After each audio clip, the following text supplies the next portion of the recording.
Respected viewers கவனமாக கவனிங்க. நான் சொன்ன மாதிரி ஒரு பப்ளிக் வந்தாங்கன்னா நீங்கள் எஸ்ஏஆர் ஃபார்ம் கொடுத்தீங்களா, வாங்கினீங்களா, எந்த கேள்வியும் கேட்காதீங்க. எஸ்ஏஆர் ஃபார்ம் நான் கொடுத்தேன், ஏன் எனக்கு கார்டு இருக்கா, எந்த டீட்டெயில்ஸ்னாலும் நீங்கள் டென்ஷனே ஆகாமல் பதில் சொல்லணும். அது மட்டும் இல்லாமல் முக்கியமாக நம்ம எஸ்ஏஆர் ஃபார்மில் எந்த ப்ராசஸும் பண்ணல, எந்த கரெக்ஷனும் பண்ணல, எதுவும் பண்ணல. நம்ம அவங்க கேட்ட டீட்டெயில்ஸ் அடித்து கொடுத்தோம். அது கார்டாக மாறலாம் வாய்ப்பு இல்லை. சரியா? அவங்க கார்டை நம்ம ஒன்றும் பண்ணல. அவங்க கார்டை நம்ம இப்பயும் ஓட் போட தகுதி உள்ள கார்டாக மாற்றணும். அவ்வளோதான். வேறு எந்த ப்ராசஸும் நம்ம பண்ணல.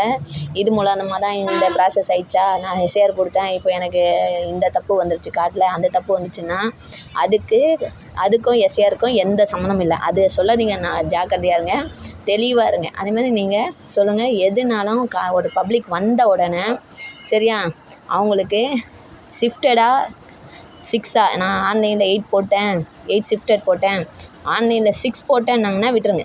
நல்லா கேளுங்க, ஆன்லைனில் 6 போட்டேன் அப்படி சொன்னாங்கன்னா இருங்க, எனி ப்ராசஸ் நடக்கும்.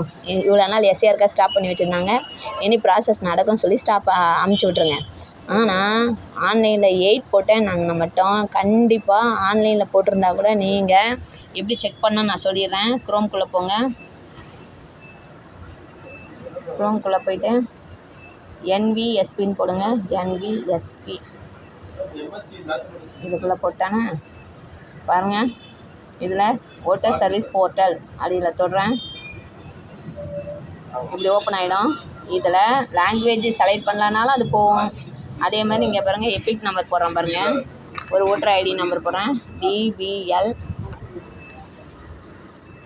4968228 போட்டேன்னா இங்கே ஸ்டேட்டு செலக்ட் பண்ணாதீங்க.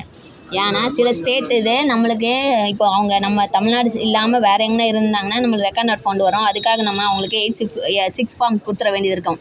அதனால் வேறு ஸ்டேட்டாக இருந்தால் கூட அது ஓப்பன் ஆகாமல் போயிடும். அதனால் நீங்கள் ஸ்டேட்டை செலக்ட் பண்ணாமல் அப்படியே கேப்சா போங்க.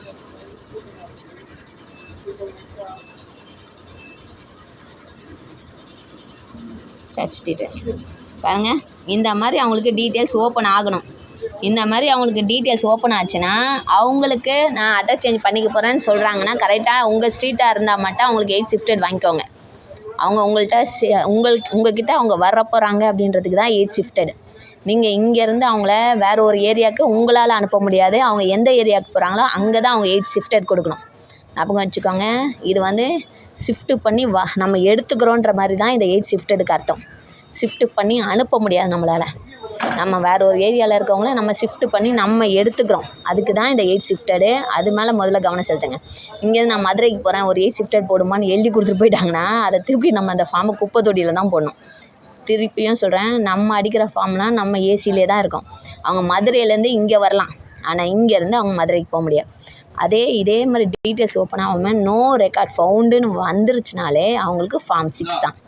ஆனால் உள்ளே வர எல்லாருக்குமே இந்த செக் பண்ணிவிட்டு தான் நீங்கள் ஃபார்ம் ப்ராசஸே பண்ணணும். இன்னும் எதாவது டவுட் இருந்தாலும் கேளுங்க. தேங்க்யூ.